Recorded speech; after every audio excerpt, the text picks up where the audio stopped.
Viewer, আমাদের এখানে প্রতি বছর মানে জমি কাটার আগে লক্ষ্মী দেবীর পূজা করা হয়। আজকে লক্ষ্মী দেবীর উদ্দেশ্যে পূজা করে আমরা জমিতে নামবো ধান কাটার জন্য। আজকে 1431 সালের 17ই চৈত্র, প্রতি বছরের ন্যায় এই বছরও পূজা করা হচ্ছে। লক্ষ্মী দেবীর আরাধনা করে দেওয়া হয় আর কি। লক্ষ্মী দেবীর আরাধনা করে লক্ষ্মী দেবীর উদ্দেশ্যে পুজো করে স্তুতি করে লক্ষ্মী দেবীর উদ্দেশ্যে আমরা পাটা বলি দেবো। পাটা বলি দেওয়ার পর ওই রক্ত আমরা জমিতে নিয়ে দেবো, তারপর ধান কাটা শুরু হবে।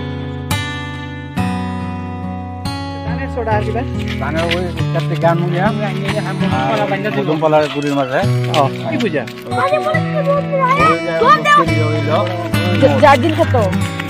ওই লক্ষ্মীরে আনবো গিয়া ধান কাটা যদি দূর থাকে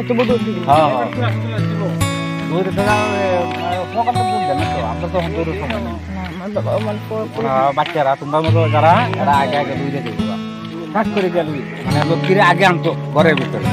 এই হইল কথা।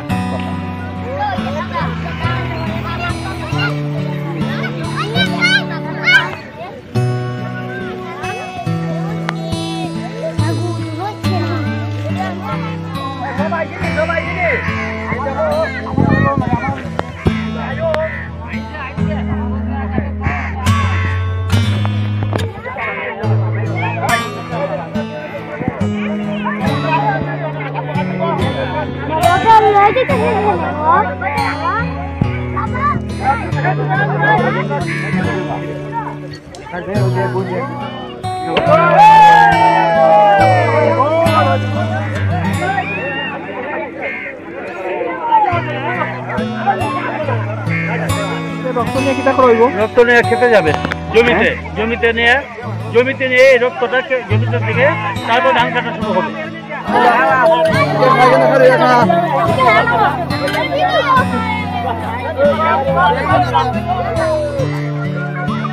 Yeah!